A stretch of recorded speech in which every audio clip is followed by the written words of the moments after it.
Shalom.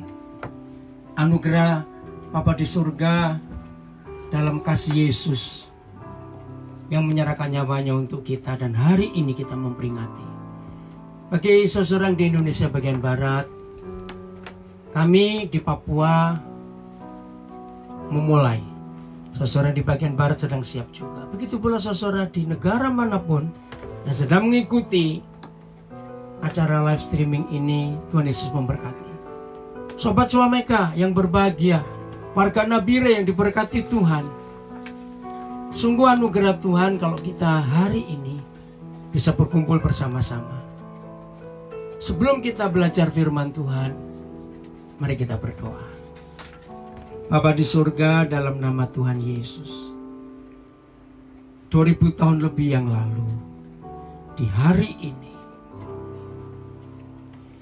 penyiksaan terjadi, pengadilan tidak adil terjadi, yang dialami oleh Tuhan Yesus Kristus, yang tidak hanya untuk orang Kristen, tapi untuk semua kami manusia yang berdosa ini. Hari ini kami bersyukur karena Tuhan memberi kami waktu. Bersyukur kepada Tuhan untuk semua yang di Nabire. Kami bersyukur semua kru radio Suara Menara Kasih Nabire sudah bersiap-siap sejak kemarin untuk membuat acara ini. Terima kasih Tuhan Yesus. Kami gak sekedar memperingati penderitaan kematian-Mu, apalagi dalam situasi bukan cuma Indonesia tapi dunia yang seperti ini. Kami gak bisa ibadah bersama-sama, tapi hari ini Tuhan berikan kami waktu. Terima kasih untuk itu Bapa yang baik. Engkau bekerja di antara kami semua. Urapan Roh Kudus atas kami. Dalam nama Tuhan Yesus, kami akan belajar firman. Amin. Saya akan siapkan rekaman audio saya dulu. Baik.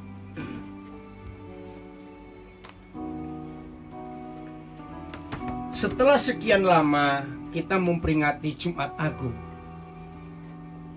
ternyata hari ini itu hari yang khusus. Sobat Suameka dan semua kita mengikuti ini. Kenapa khusus? Mari kita lihat Keluaran pasal yang ke-12. Inilah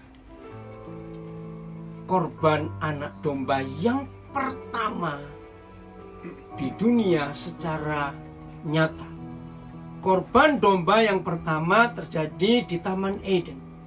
Ketika Adam dan Hawa memberontak, lalu Bapa di surga menyiapkan sebuah cawan dari kulit domba. Berarti itu korban yang pertama. Keluaran 12, ini yang nyata pertama secara fisik. Saya akan baca dari ayat yang pertama. Keluaran pasal yang ke-12, mulai ayat yang pertama. Tentang perayaan Paskah.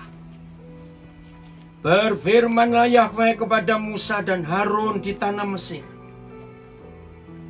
Bulan inilah akan menjadi permulaan segala bulan bagimu. Pada waktu itu bangsa Israel yang 430 tahun terjajah di Mesir sebagai budak, mereka nggak punya penanggalan sendiri. Mereka ikut penanggalan orang Mesir. Nah, begitu mereka keluar dari Mesir malam itu, maka Bapa di surga memberikan perintah, memberikan hukum. Ini yang pertama, bulan yang pertama. Nah, kalau dihitung itu sudah 5.000 tahun lebih. Ya, itu sejak Adam sebenarnya, tapi ini luar biasa. Bulan yang pertama bagimu dari segala bulan.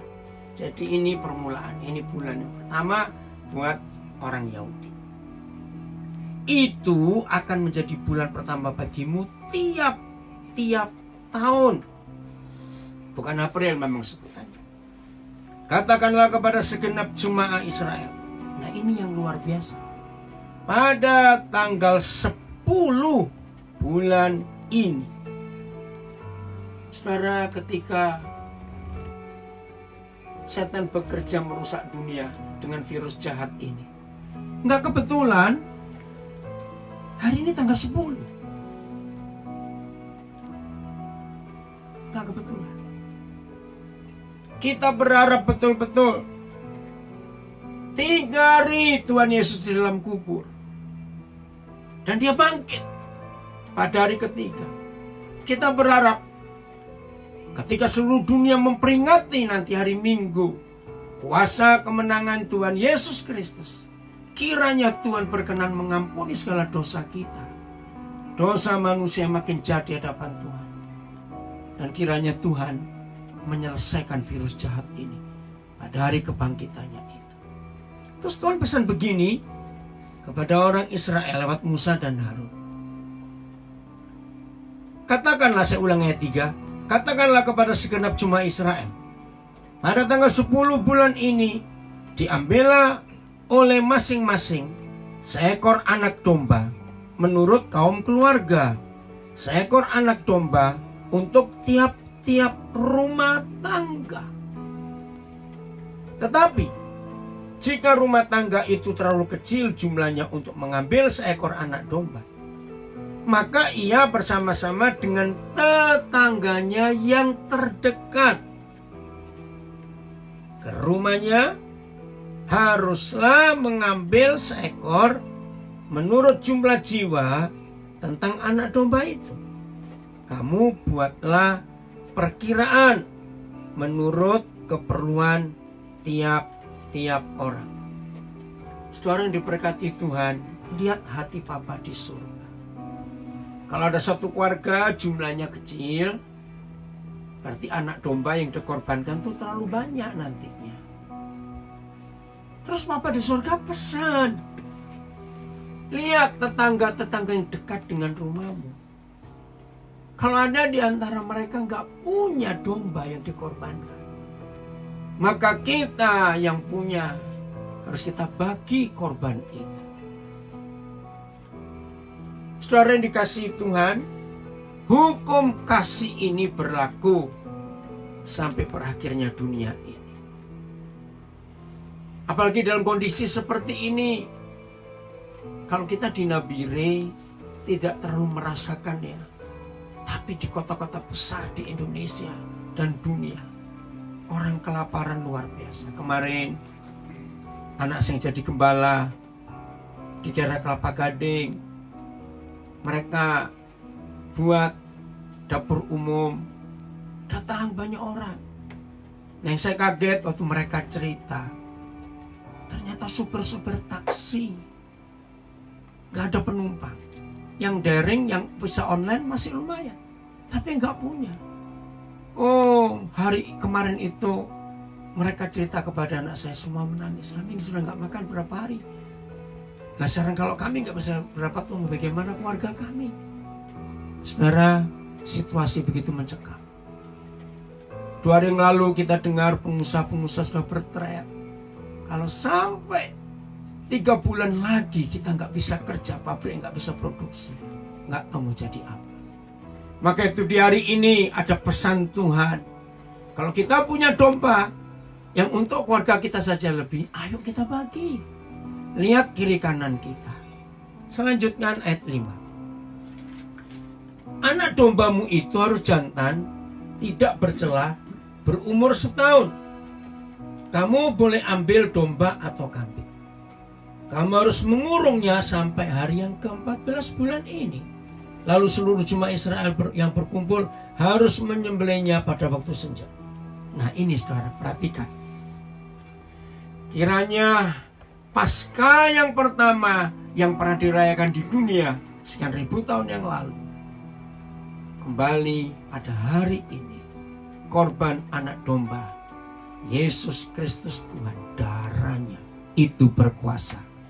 Lihat ayat yang ke-7. Setelah disembelih pada waktu senja, kemudian dari darahnya haruslah diambil sedikit dan dibubukkan pada kedua tiang pintu. Jadi kiri kanan dulu, ya, tiang pintu kiri kanan, dan pada ambang atas. Saudara, ternyata ini lambang salib. Luar biasa. Apa yang terjadi setelah darah anak domba itu dioleskan ke kusen bagian kiri dan kusen bagian kanan, lalu bagian atas, Tuhan berjanji, kemudian dari darahnya haruslah diambil sedikit dan dibubuhkan pada kedua tiang pintu dan pada ambang atas, pada rumah-rumah di mana orang memakannya. Saudara, ini luar biasa. Dalam situasi seperti ini, orang sibuk cari obat apa, cari ini, cari ini. Tapi hari ini kita bersyukur, anak domba yang kudus itu sudah dikorbankan. Dan hari ini kita memperingati, biarlah percikan darah Yesus yang ditumpahkan di kayu salib itu terpercik atas hidup kita juga. Bukan sebagai simbol, tapi sebagai penebusan yang sempurna. Bahwa hutang-hutang dosa kita yang gak mungkin kita mampu bayar, Tuhan Yesus yang membayarnya. Amin, saudara, ini luar biasa. Maka itu ketika dunia sudah tidak bisa lagi melakukan ritual ibadah karena situasi ini, justru disinilah Yesus Tuhan kita hadir, menyatakan diri tanpa ritual. Terpujilah Tuhan untuk itu. Nah, saya mau baca dari kitab Yesaya pasal 26. Unik. Ketika hari-hari ini ada istilah lockdown, orang mulai menyelidiki banyak ayat-ayat. Bahkan kita tahu viral sekali bahwa lockdown yang terlama itu keluarga Nuh di atas kapal itu sekian bulan gak bisa kemana-mana. Maka itu kita masih berapa minggu ini saja, jangan panik, jangan merasa bosan, justru nikmati kesendirian ini. Saya akan bacakan dalam Yesaya pasal yang ke-26 ayat yang ke-20 dan 21. Biarlah ini segera diakhiri seperti janji Tuhan pada kita semua. Yesaya 26 ayat 20-21. Mari bangsaku, masuklah ke dalam kamarmu, tutuplah pintumu, sesudah engkau masuk, bersembunyilah barang sesaat lamanya, sampai amarah itu berlalu. Memang virus ini jahat sekali, tapi sebagai umat manusia kita menyadari Tuhan sedang mendidik manusia.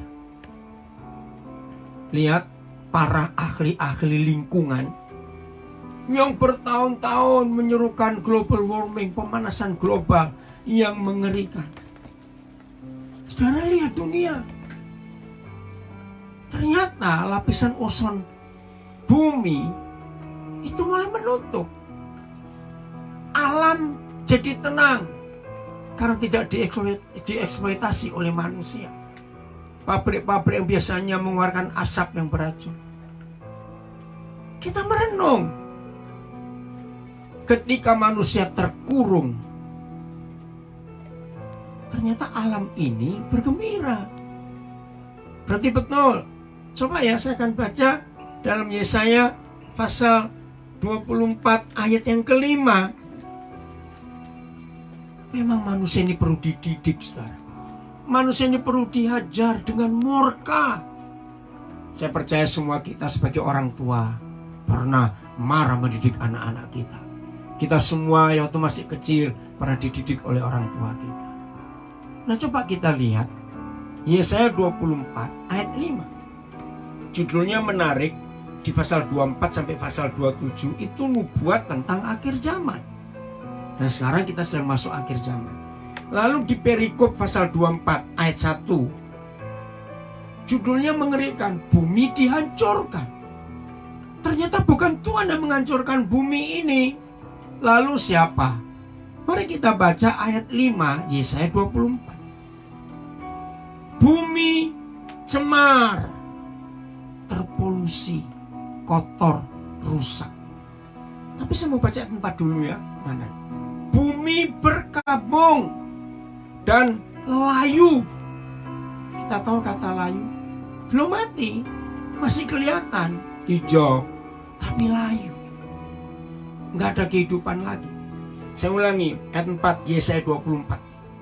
Bumi berkabung dan layu. Ya, dunia merana dan layu. Langit dan bumi merana bersama-sama. Oh, sekian banyak tahun para ahli lingkungan yang mengasihi alam berteriak kepada banyak bangsa.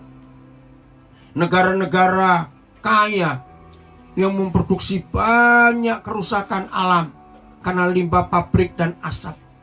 Berkali-kali mengadakan konferensi-konferensi. Gak ada hasilnya. Tapi begitu virus ini muncul, lihat, memang bukan Tuhan yang membuat virus ini, tapi ini murka. Nanti kita selesaikan Yesaya 26 ya, tadi belum selesai. Ada murka. Ketika bumi layu, langit dan bumi merana bersama-sama. Kata merana ini kan bagus bukan? Beratus tahun bumi merana sejak adanya revolusi industri. Tapi kali ini untuk sekian bulan, baru 3 bulan. Ini masuk bulan keempat. Tepat tuh saudara aneh.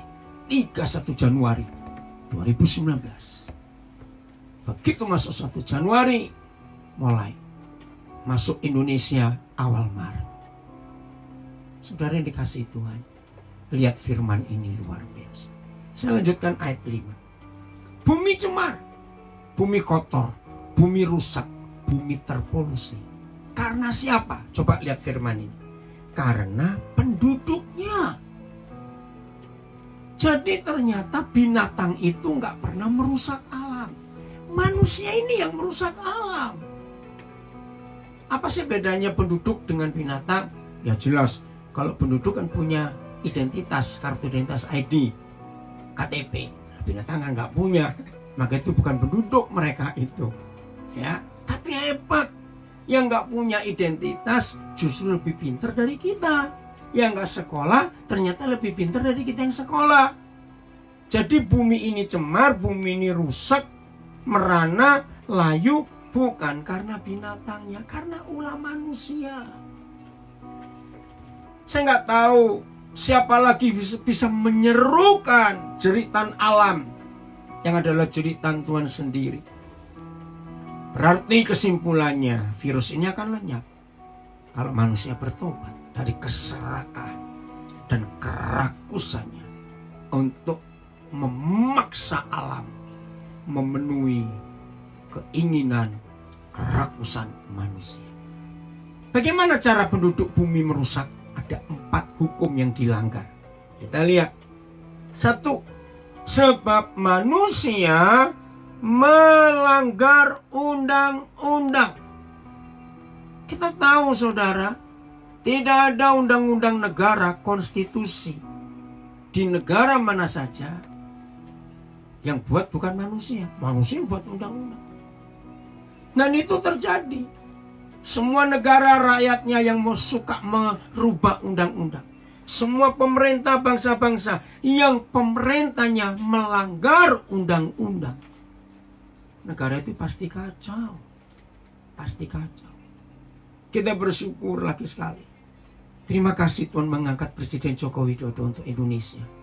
Dalam kasus ini luar biasa. Kita tetap berdoa untuk Bapak Presiden bersama keluarga, tugasnya berat. Terima kasih para menteri yang sedang sibuk. Terima kasih semua jajaran pemerintahan pusat. Terima kasih. Ayo semua kita jangan melanggar undang-undang. Yang kedua, sebab manusia mengubah ketetapan. Jadi undang-undang alam dilanggar manusia. Ketetapan alam diubah. Dieksploitasi. Cuaca jadi kacau. Kasihan binatang-binatang bingung. Kalau saudara baca tentang pegunungan Alpen yang di Jerman Selatan, di Perancis dan Italia, Swiss. Kira-kira 5 tahun terakhir ini mereka ketakutan sebab es Gunung Alpen itu mencair. Sampai mereka menutupi dengan jutaan kubik terpal supaya saljunya nggak habis. Ngeri kalau baca itu. Karena kita rusak, ketetapan kita ubah. Yang ketiga, mengingkari perjanjian. Tiga ya. Mengubah ketetapan. Saya salah, bukan 4. Yang ketiga, mengingkari perjanjian abadi. Perjanjian dengan siapa? Ya dengan Tuhan tentunya. Karena perjanjian tentu kekal. Nah, inilah ulah manusia yang membuat dunia cemar, dunia layu, langit dan bumi merana bersama-sama. Tapi fakta membuktikan, ketika manusia dikurung, ikuti gambar-gambar meme yang lucu. Sebelum tahun 2019, tahun 2020, manusia nonton binatang yang di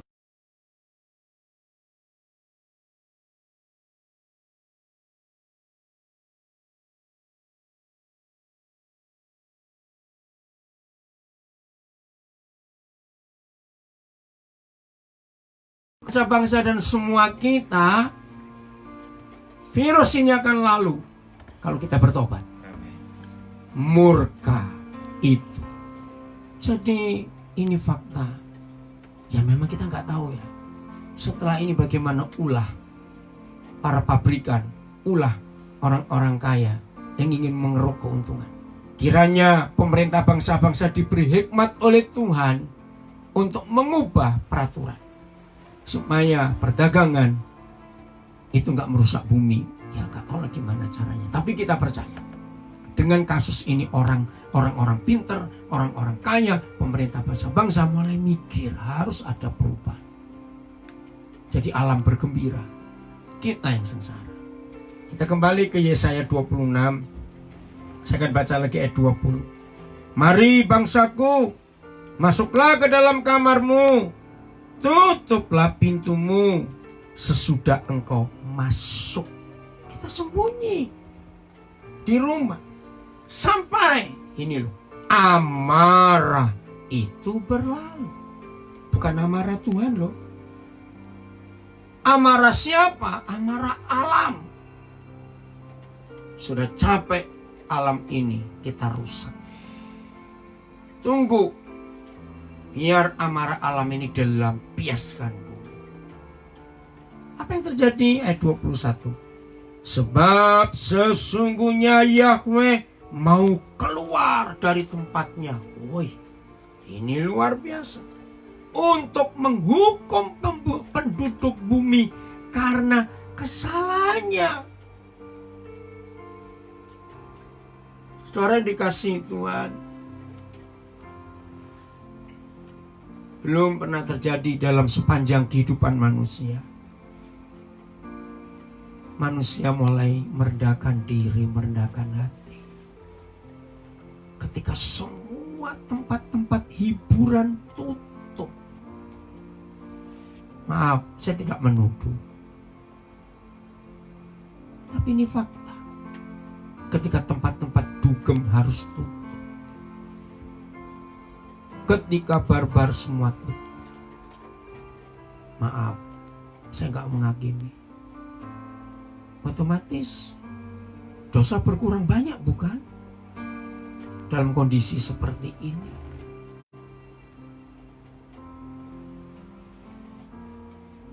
Ayo kita bertobat sungguh-sungguh. Merenungkan ini. Hanya pertobatan kita manusia yang membuat alam ini akan berubah. Saya ulangi ayat 21 ya. Sebab sesungguhnya Yahweh mau keluar dari tempatnya. Sekarang sedang keluar. Untuk menghukum penduduk bumi karena kesalahannya. Dan bumi tidak lagi menyembunyikan darah yang tertumpah di atasnya. Sadar nggak saudara? Dalam kondisi seperti ini, ternyata angka kriminalitas turun. Wih, luar biasa. Alam ini murka. Ingat Kejadian 4. Ketika Kain membunuh Habel, ada firman. Darah Habel itu berseru ke surga, minta keadilan. Sebelum ada kasus virus ini, orang bunuh orang seenaknya. Gara-gara uang 100.000 bisa menghilangkan nyawa orang. Aborsi di mana-mana. Bayi-bayi tidak berdosa dibunuh. Karena kejahatan kita manusia. Jadi bumi ini tidak bisa menyembunyikan darah yang ditumpahkan karena pembunuhan. Bumi ini protes, bumi ini gak terima.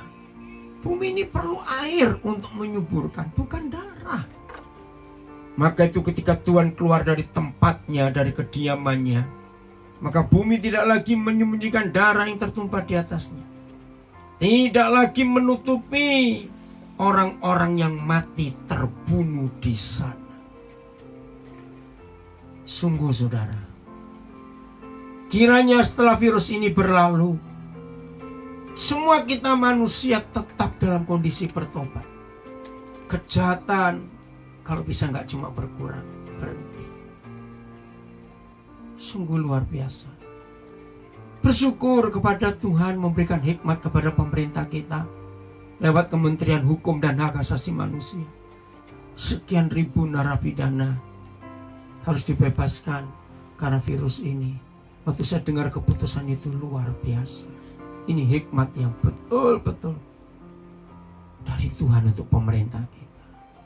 Kiranya saudara dibebaskan, jaga hidup baik-baik, merenung dan bertobat. Virus ini gak pandang bulu. Berapa banyak pejabat-pejabat tinggi, kepala-kepala negara, kepala pemerintahan kena juga. Jadi kita bersyukur kepada Tuhan.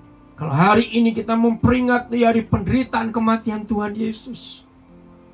Ternyata biarlah darah Yesus yang tertumpah itu membersihkan dosa, menghapuskan dosa kita, membersihkan hidup kita, dan membersihkan bumi dari ulah penduduknya yang rakus dan tamak itu.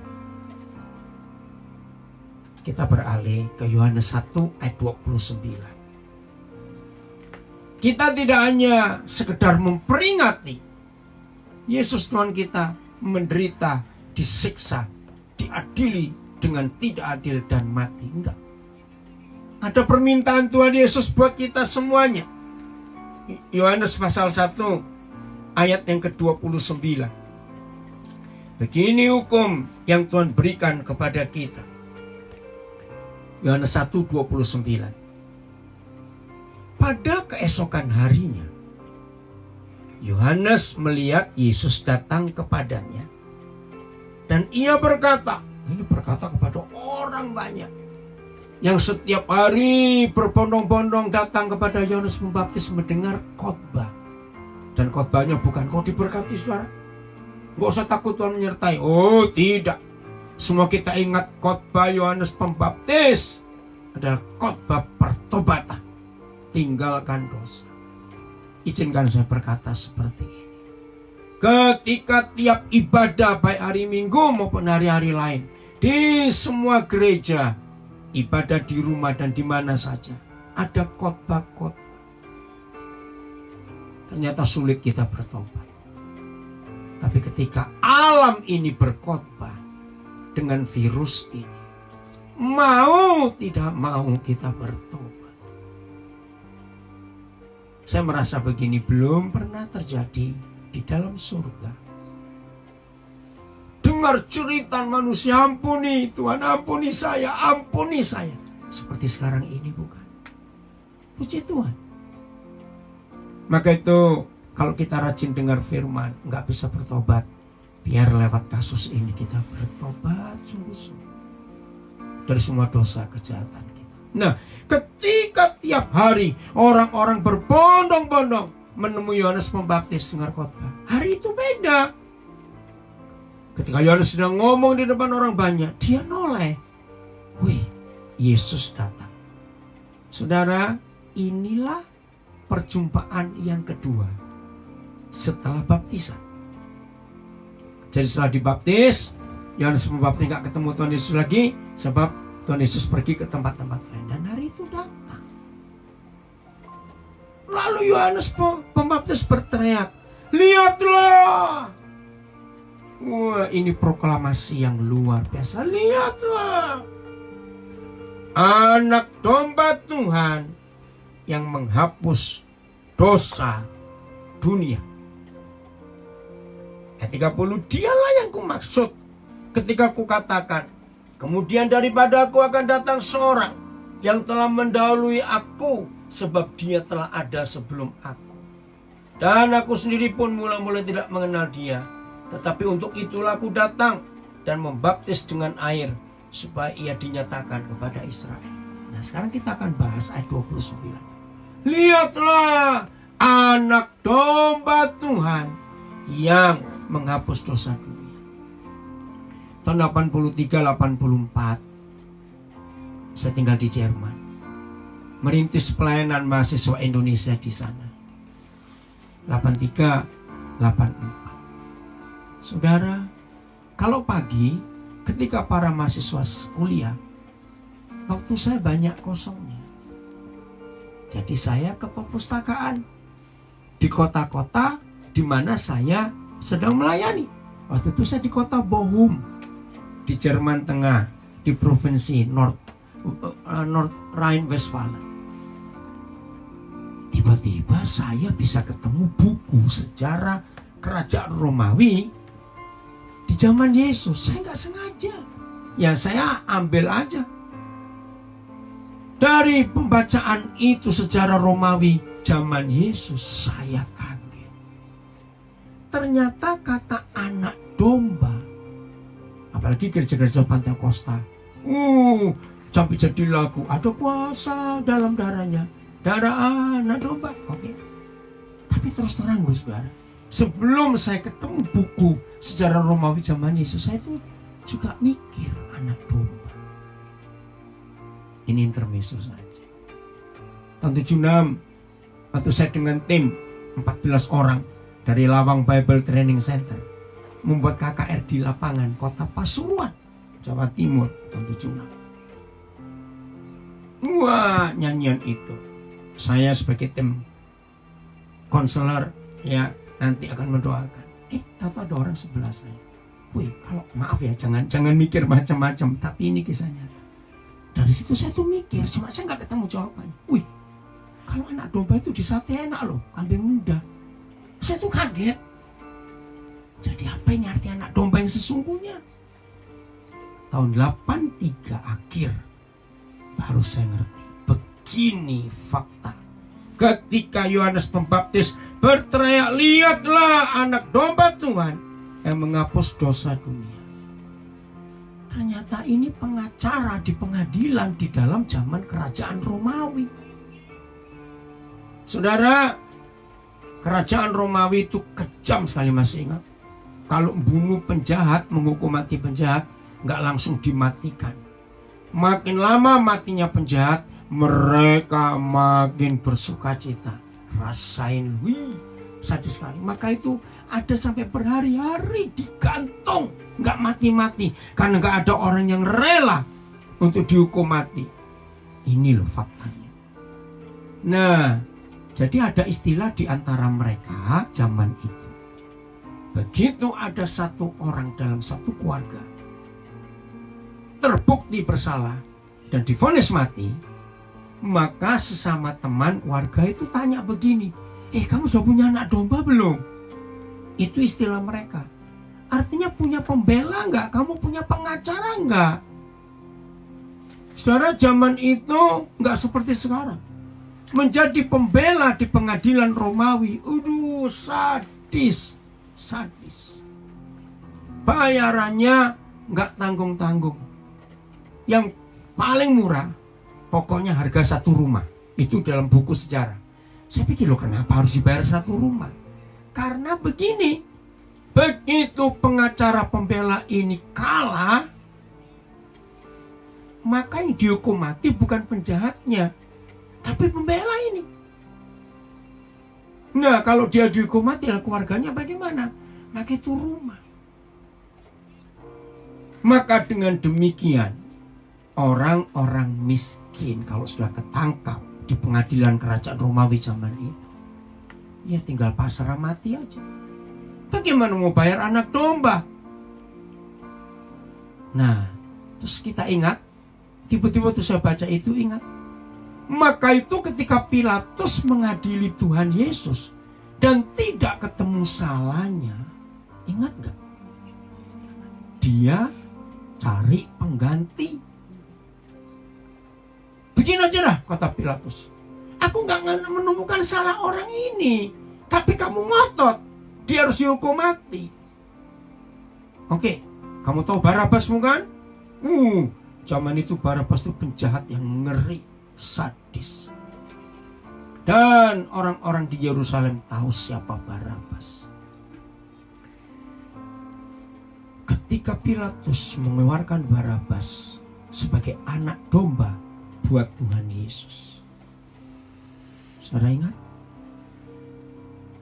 Orang banyak yang minggu lalu, waktu kita memperingati Minggu Palma, Minggu daun-daun palem, bagi beberapa gereja membuat tradisi itu, khususnya Katolik. Itu mereka berteriak, Hosana, diberkatilah engkau datang atas nama Tuhan. Saya percaya sebagian orang-orang berteriak minggu yang lalu, pasti ada yang di situ juga pengadilan Pilatus, pengadilan Tuhan Yesus. Mereka memilih bebaskan Barabas, hukum Yesus. Nah, Pilatus tunduk pada hukum Roma karena dia pemimpin Romawi. Dengan terpaksa Barabas dibebaskan. Berarti Yesus nggak ada anak domba yang menggantikan dia. Memang dia itu anak domba.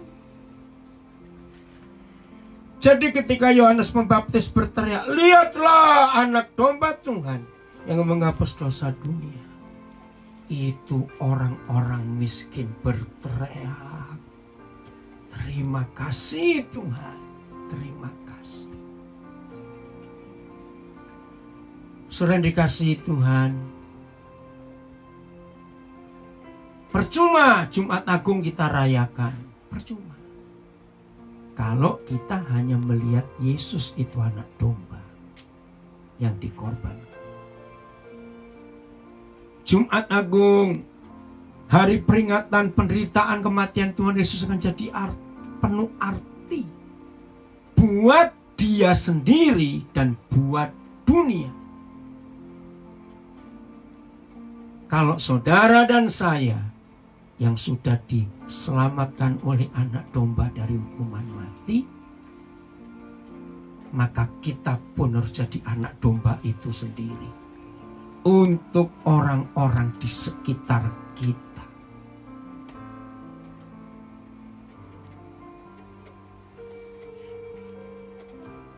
Ayo kita mikir dalam kondisi seperti ini. Ketika kita harus di lockdown, dikunci di rumah kita sendiri. Sudahkah kita siap jadi anak domba buat orang lain? Maka itu kalau kita melihat Yohanes 3 ayat 16, karena begitu besar kasih Bapa kepada dunia, sehingga dia korbankan anak domba itu, supaya kita yang percaya kepada dia jangan mati binasa, tapi diselamatkan, memiliki hidup yang kekal. Rasul yang sama menulis surat Yohanes di pasal yang sama, di ayat yang sama. Saya masih ingat 27 Desember 83 waktu saya masih di Jerman. Kami ada retreat mahasiswa Indonesia di sebuah kota kecil namanya Swerda, masih di NRW, North Rhine-Westphalia. Nah besok itu ada 3 pendeta waktu itu. Saya salah satu. Besok saya harus memimpin perjamuan kudus tanggal 28 Desember. Malam itu saya sambil merenung, tiba-tiba Roh Kudus ingatkan, Daniel, kamu tahu nggak bedanya Yohanes 3:16 dan 1 Yohanes 3:16? Ih, kok saya nggak pernah tahu ya. Akhirnya saya buka, saudara, 1 Yohanes 3:16. Di situ saya bertobat. Nah, sejak hari itu model pelayanan saya berubah total. Sebelumnya saya dilengkapi dengan sejarah Romawi. Kira-kira bulan Oktober atau November saya lupa. Akhirnya saya dilengkapi dengan itu. 1 Yohanes 3:16. Ini yang dunia perlukan. Ditulis oleh rasul yang sama, di angka pasal yang sama, angka 3, di angka ayat yang sama 16. Tapi 1 Injil, 1 surat. Begini kata Tuhan. Demikianlah kita ketahui kasih Kristus, yaitu bahwa Ia telah menyerahkan nyawanya untuk kita. Ini Yohanes 3:16. Jadi kita pun wajib menyerahkan nyawa kita untuk saudara kita. Ini anak domba, bukan lagi Yesus, tapi saudara dan saya. Wajib, bukan harus. Bahasa Inggris pun bukan must, tapi ought to. Kekristenan kita, pelayanan kita, para pendeta, para majelis, penginjil, hamba-hamba Tuhan, tidak ada artinya tanpa mau berkorban, menyerahkan nyawa untuk orang-orang lain supaya diselamatkan. Ini arti Jumat Agung yang sesungguhnya. Kita jadi anak domba itu, siap dikorbankan.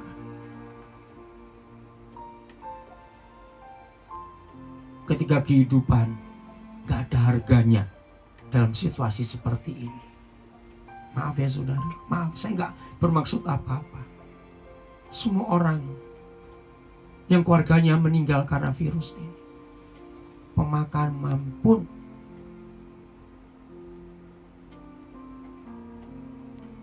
nggak respect lagi kepada yang meninggal, karena orang takut.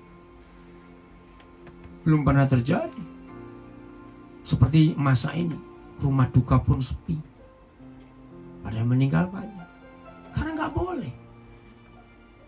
Maka ayo kita jadi anak domba buat banyak orang yang lain yang ada di sekitar kita. Kiranya firman ini jadi perenungan buat kita. Untuk kita sungguh-sungguh mulai menyadari. Ayo bebaskan dunia dari keserakan kita. Pertobatan kita biar sungguh-sungguh. Dan jadilah anak domba buat banyak orang di sekitar kita yang perlu keselamatan itu. Mari kita berdoa.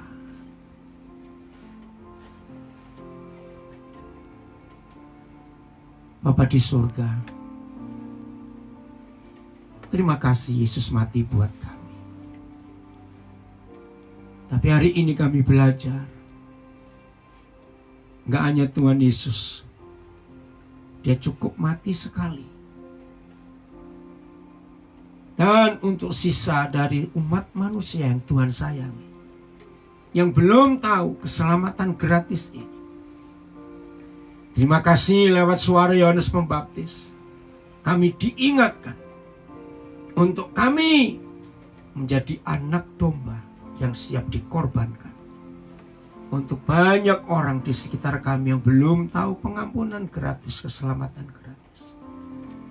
Bahkan Tuhan Yesus, kami minta kepadamu, tolong para pemimpin bangsa-bangsa Tolong para orang-orang ahli, orang-orang cendekiawan yang mengasihi alam yang sudah kami rusak sekian ratus tahun ini. Begitu adanya virus ini, alam ini kembali hidup. Kami tidak mengeksploitasi lagi. Tolong para ahli genetika, ahli biologi dan semuanya, ahli medis, penemu-penemu, orang-orang pandai, betul-betul menemukan cara baru setelah virus ini berlalu. Bagaimana cara kami hidup dengan alam ini. Dan kami sebagai umat-Mu secara khusus, kami mau pegang Kejadian 1:26. Itulah perintah yang pertama yang Tuhan beri kepada manusia untuk menjaga alam sebagai manajer bumi. Maka itu tolong kami Tuhan Yesus di rumah dalam hidup kami sehari-hari. Sampah harus kami pilah-pilah. Kami harus mikir semua untuk alam ini. Ajari kami juga bisa mengajari anak-anak kami untuk mereka juga sayang alam ini. Terima kasih, dengan adanya virus ini manusia bertobat, manusia belajar. Kejahatan menurun jauh. Terima kasih, kiranya ini terus terjadi Tuhan sampai Yesus datang kembali. Silakan Tuhan kau keluar dari tempat kediaman-Mu. Nyatakan kemuliaan kedaulatan kuasa-Mu. Terima kasih. Terima kasih. Dalam nama Yesus, Roh Kudus menolong kami untuk menjadi pelaku firman. Haleluya. Amin.